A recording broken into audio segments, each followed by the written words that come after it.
Қыздар, мойындайықшы, бізде андай күндер болады ғой. Бір күні энергияға толып, жарқырап тұрамыз, тауды қопарып тастайтындай. Ал басқа бір күні әлсіреп, еш нәрсеге желаниеміз болмай, жалқауланып жүреміз. Таныс па? Бұл кездейсоқтық нәрсе емес.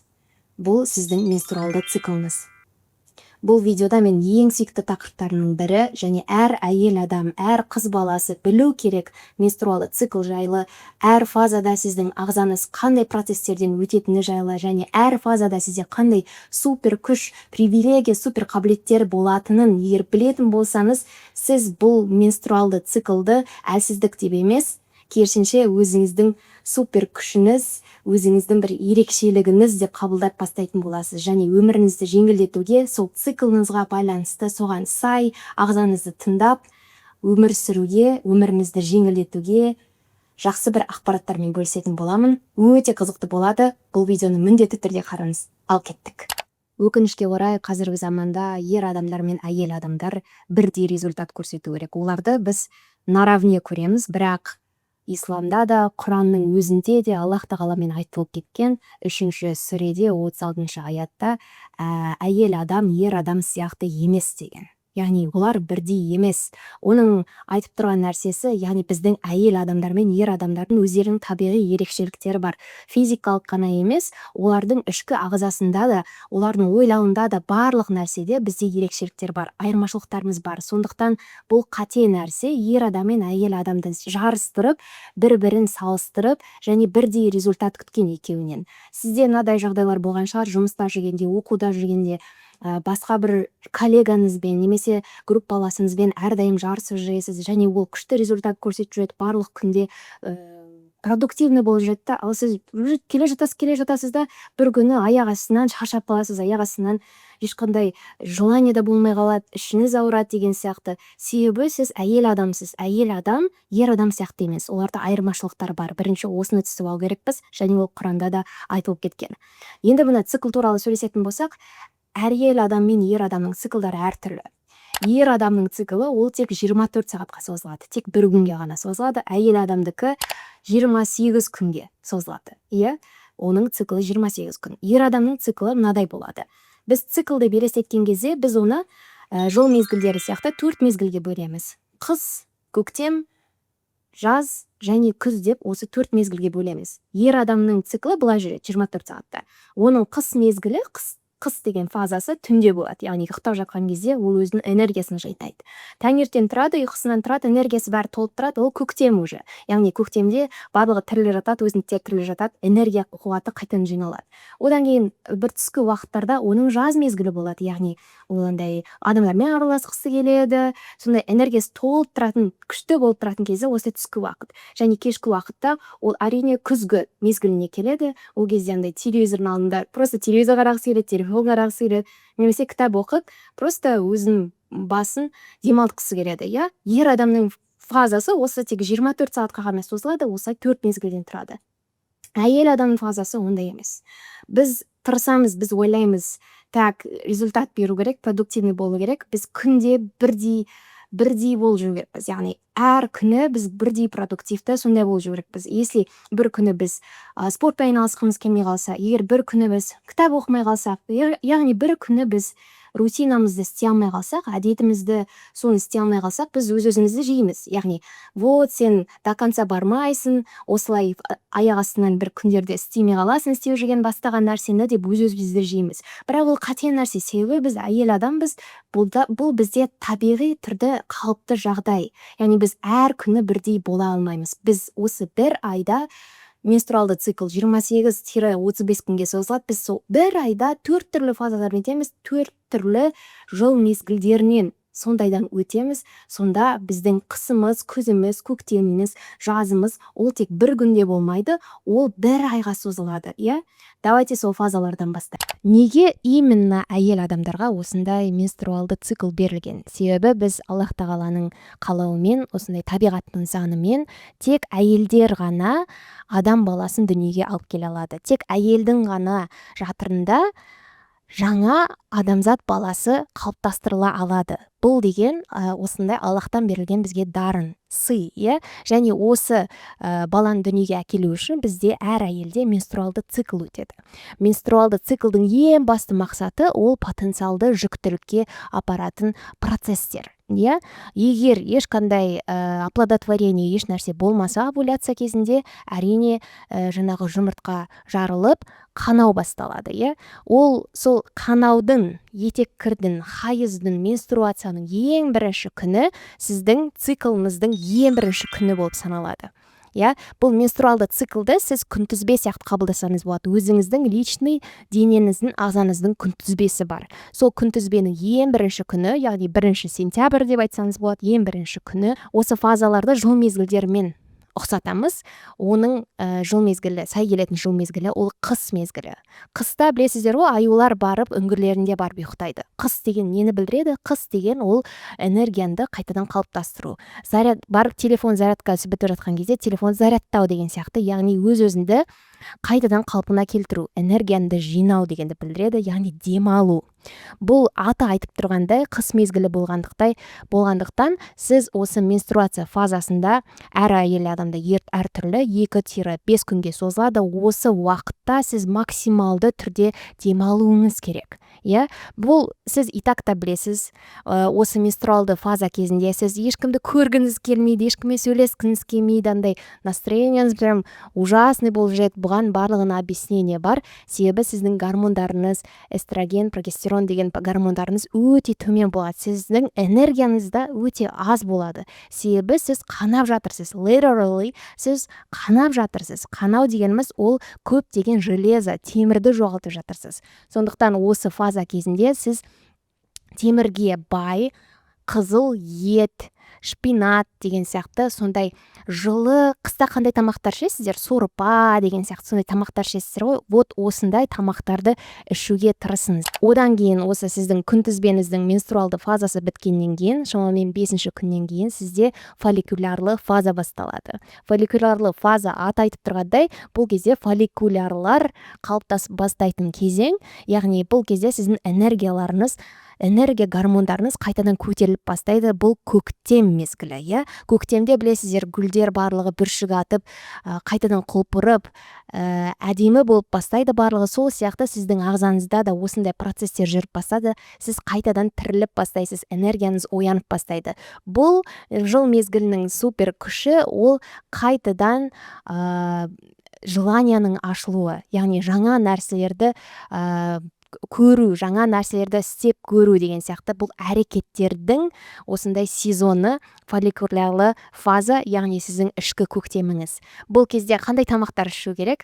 Әрине андай смузи сияқты сондай жеңіл тамақтарды ішсеңіз, бұл кезде сізге қорытуға өте оңайырақ болады. Бұл кезде креативтілік оянады, және бір лайфхак, осы именно фолликулярлы фаза кезінде идеяларды брейнсторминг жасауға осы кезді пайдаланыңыз, яғни тізімін жазып, бүкіл креативтілігіңізді қосып, қандай идеялар бар, соның барлығын, даже мысалы контент түсіретін адам болсаңыз, контентіңізге идеялардың барлығын тізімін жазып қойсаңыз болады. Себебі осы фолликулярлы фазада сіздің креативтілігіңіз прям пикта тұрады. Одан кейін қалған фазаларда, қалған күндерде сіз сол идеяларды сорттай аласыз. Одан кейін фолликулярлы фаза осылай айдың ортасына дейін созылады, бір 15-ші күндерге дейін. Одан кейін овуляция фазасы басталады сізде. Ол сіздің ең мықты, ең пик, ең жарқырап тұратын кезеңіңіз. Осы айдың ішінде ол овуляторлы фаза, яғни оны сіз ішкі жаз деп айтасыз.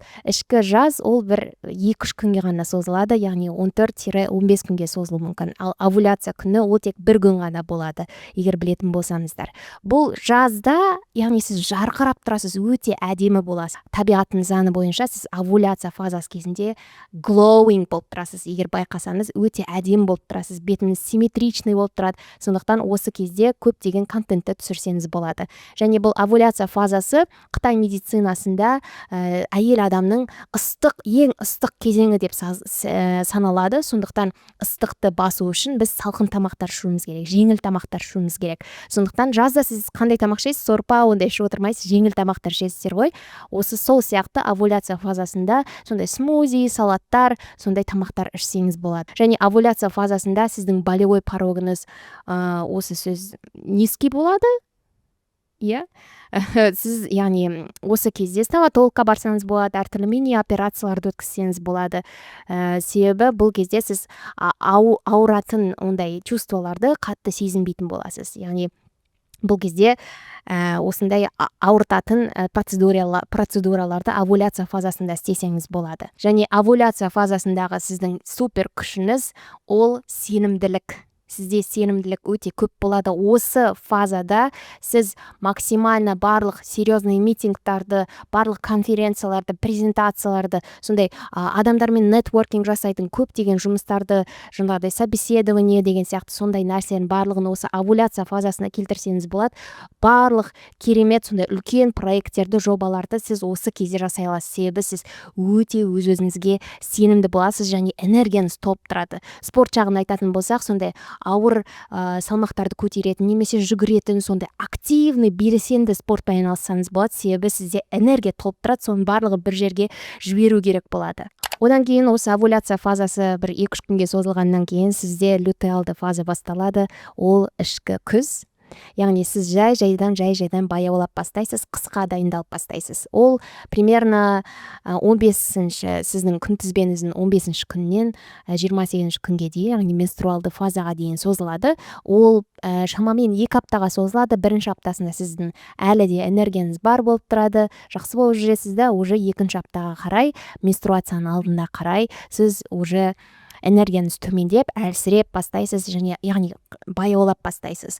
Бұл ішкі күздің супер қабілеті, супер күші сізде ол фокус. Яғни сіздің фокусыңыз өте мықты болады. Сіз баяулайсыз. Осы фазада сіз жаңағыдай монтаж жасау деген сияқты андай детальный жұмыстар болады ғой, қағазбен отырып жасайтын деген сияқты, компьютербен отырып, тыныштықта отырып жасайтын деген сияқты осындай жұмыстардың барлығын осы лютеалды фазада жасасаңыз болады. Себебі сіздің фокусыңыз өте мықты болады осы кезде.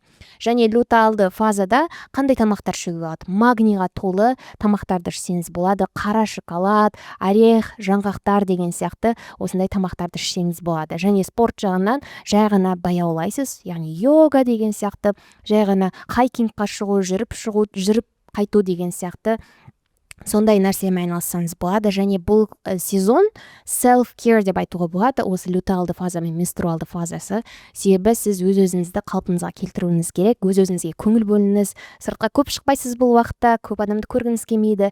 Үйде осылай баяулап, күнделік жазап, кітап оқып, кино қарап деген сияқты баяулаңыз. Яғни мен осы cycle syncing жасаған кезде осы именно лютеалды фазамда мен білемін, энергиям барлығы азайып жатқанын барлығын білемін, сондықтан мен баяулаймын және таңертең мен күнде ерте тұрмаймын. Осы лютеалды фаза мен менструалды фаза кезінде мен ұйқымды қандырып тұрамын таңертең. Яғни әрдайым продуктивті болып жүріп, таңғы 5:30-да тұрып жүрмеймін. Мен осы фазаларымда өзіме мейірімділікпен қараймын және түсінемін ағзамда не болып жатқанын, маған ұйқы керек, маған демалыс керек деген сияқты, және ондай қатты белсенділік көрсетпеймін, баяулаймын. Сіз де солай істесеңіз болады. Және лютеалды фаза кезінде, яғни менструацияның алдында ПМС басталуы мүмкін, оның симптомдары болуы мүмкін. ПМС дегеніміз ол менструалды фазаның алдында болатын сондай гормоналды өзгерістер. Осы ПМС кезінде көп әйел адамдар жаңағы эмоционалды сондай өте уязвимый болады, ашуланшақ боламыз, тез ренжиміз. Бұның барлығына жаңағыдай гормондарымызда өзгерістер болып жатқандықтан бұның барлығы қалыпты жағдай.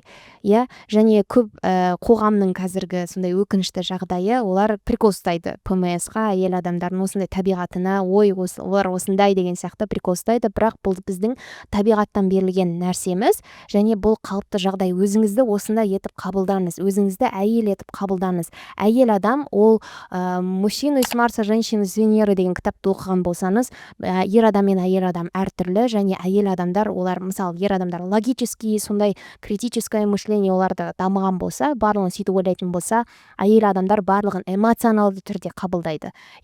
Сондықтан эмоционалды проживают. Сол сияқты бұл сіздің эмоцияларында сезінуіңіз, бұл сіздің әлсіз сезінуіңіз, өзіңізді шаршауыңыз деген сияқты бұның барлығына осындай объяснение бар.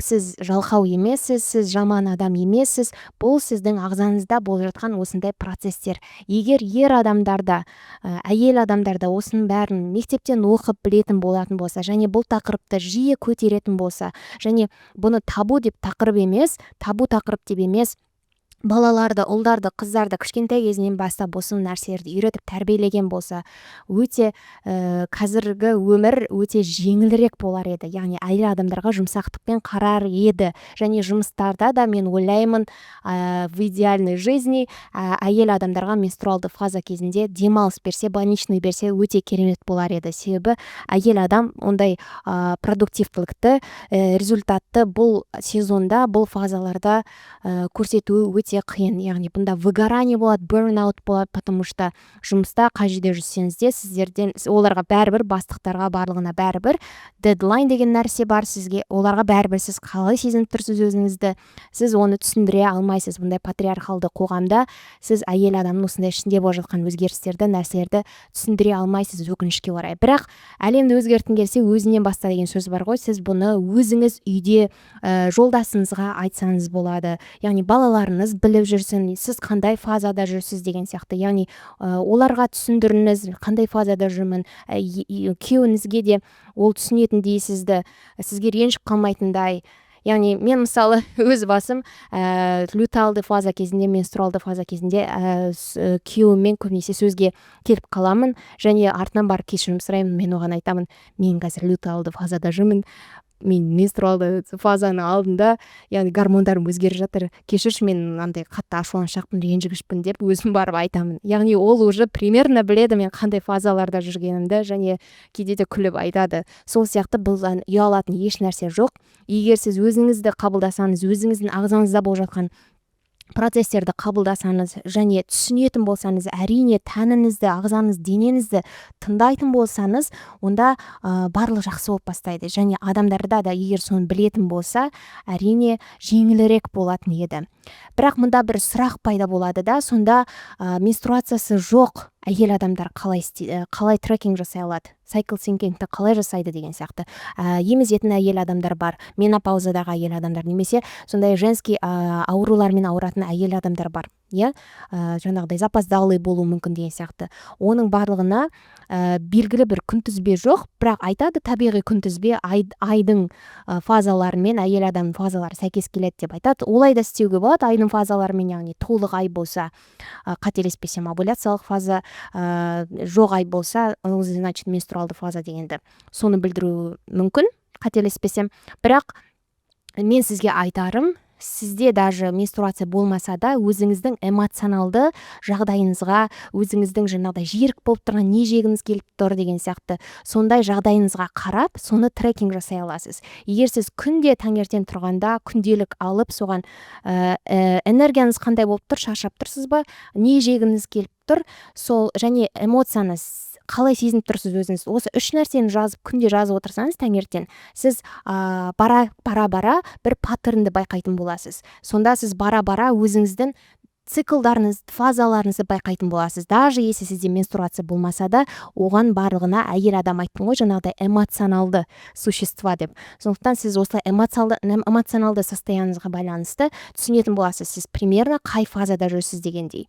Енді трекинг туралы сөйлесетін болсақ, бұны ағылшын тілінде cycle syncing деп айтады. Pinterestқа барсаңыз, YouTubeға барсаңыз, бұл өте сондай танымал топик қазір әйел адамдардың арасында. Яғни өмірінде cycle syncing, өзінің менструалды циклына сай өмір сүру деп айтады. Ол дегеніміз, сіз әр фазаңызға байланысты өзіңіздің жеке күнтізбеңіздің, соған байланысты тамақтанасыз, диетаңызды өзгертесіз, соған байланысты бір әдеттеріңізді өзгертесіз, спорт түрін өзгертесіз, яғни өміріңіздің лайфстайлды өзгертесіз, соған байланысты, соған сай дегендей. Яғни қарсы шықпайсыз өзіңіздің фазаларыңызға. Осыны cycle syncing деп айтады. Ол сіз өзіңіздің менструалды цикліңізді трекинг жасау үшін сізде мынадай жолдар бар. Бірінші жолы, ол сіз приложение, қосымша жүктеп алсаңыз болады телефоныңызға, өте танымал Flow деген приложение бар. Сонда егер сіз менструалды қанап бастаған кезде сол күнді белгілейтін болсаңыз, бірінші күні деп шығады да сізге болжап береді. Сіз примерно қай фазада жүрсіз дегендей. Мысалы 23-ші күнде жүрсің, циклның сел қазір лютеалды фазасындасың деп шығып тұрады. Және бір инсайттар да шығады. Сенің гормондарында қандай өзгерістер болып жатыр, сенің денеңде қандай өзгерістер болып жатыр деген сияқты сондай сізге подсказкалар беріп тұрады, және сіз андай просто вслепую өмір сүрмейсіз, сіз уже білетін боласыз ішіңізде не болып жатқанын. Және трекингтің екінші жолы ол кәдімгі традиционды түр, ол жаңағыдай күнделікті ручканы алып таңертең өзіңізді қалай сезініп тұрсыз, не жегіңіз келіп тұр, және энергияңыз қалай. Шаршап тұрсыз ба, әлсізсіз ба, энергия толып тұрсыз ба, соны жазып отырсаңыз, сізде уақыт өте келе паттернді байқайтын боласыз. Осылай сіз менструалды циклыңызға трекинг жасау арқылы осылай сайкл синкингпен өміріңізді жеңілдете аласыз. Ол мен бағанағыда айтып кеткендей, мысалы овуляциялық фазаға сіз барлық митингтарды, сондай серьезный нетворкинг керек, сондай презентацияларды және де жаңағыдай стоматологқа бару деген сияқты нәрселердің барлығын календарда соған белгілесеңіз болады, соған планировать етіп қойсаңыз болады. Сосын андай монтаж деген андай мелочный жұмыстарды лютеалды фазаға тіркеп қойсаңыз болады календарыңызға. Сосын жаңағыдай жаңа проекттарды алу деген сияқты оларды фолликулярлы фазаға қойсаңыз болады дегенде, яғни сіз примерно солай өмір сүресіз, яғни өзіңіз білесіз қай күні менде қандай жағдай болады, қандай өзімді қалай сезінемін деген сияқты. Сол күні мен продуктивті бола аламын ба, сол күні мен осы уәде берген жұмысымды жасай аламын ба деп солай сұрақ қоясыз. Мысалы мен бүйтемін, мысалы мені бір вечерға шақырса достарым, мынадай күні бар тамақ ішейік деп сөйтіп айтатын болса, мен немді ашам, флодағы календарымды ашам да қараймын. Егер менің жаңағы лютеалды фазамның аяқ жағына және менструалды фазама келіп тұрған болса, мен бармаймын деп айтамын. Егер жаңағыдай фолликулярды немесе овуляциялық фаза болса, я барамын деп келісемін. Неге? Себебі мен білемін, ол күні мен энергиям жетпейді, яғни мен адамдармен сөйлесуге, яғни өзімнің best version болмаймын. Мен өзім жақсы версиям болғым келеді және адамдармен жақсы араласқым келеді, сондықтан ол күндерге мен кездесулерді қоймаймын деген сияқты. Осы cycle syncing деп аталады. Ең соңында айтып кететін нәрсем, бұл тақырып ұят нәрсе емес, табу нәрсе емес, және ағзаңызды тыңдай біліңіз. Сізде менструация болса да, болмаса да, ағзаңызға құлақ сала біліңіз. Себебі әйел адамның интуициясы мықты, және біз эмоционалды сондай жаратылыстармыз, және өзіңізді ағзаңызды тыңдау арқылы оған қарсы шықпай сөйтіп әрекет ететін болсаңыз, сіздің ішіңізде peace болады, жаныңыз жайлы, тыныш болады, және әрине әйел адамның жаны тыныш, ол бақытты болса, өмірде де жақсы болады, басқа адамдарда да проблемалары болмайды деген сияқты. Happy wife, happy life деген сөз бар ғой. Бақытты әйел, значит бақытты өмір деген сияқты. Өз-өзіңізді жақсы көріңіз, және осылай сайклмен өзіңіздің күнтізбеңізге сай өмір сүріп бастаңыз. Және 1-2 айдан кейін, егер солай жасаған болсаңыз, маған комментте пікірде жазып кетсеңіз болады, қалай өміріңіз өзгеріп бастады, жақсы ма екен дегендей. Менің видеоларым осындай, өз-өзіңді өзгерту, дамыту, мышлениені өзгерту деген сияқты осындай қыздарский күшті топиктарды көтеремін. Ұнаған болса жазылып қойыңыздар, пікірлеріңізді қалдырып кетіңіздер. Келесі видеода да кездесеміз деп үміттенемін. Кездескенше. Бай-бай.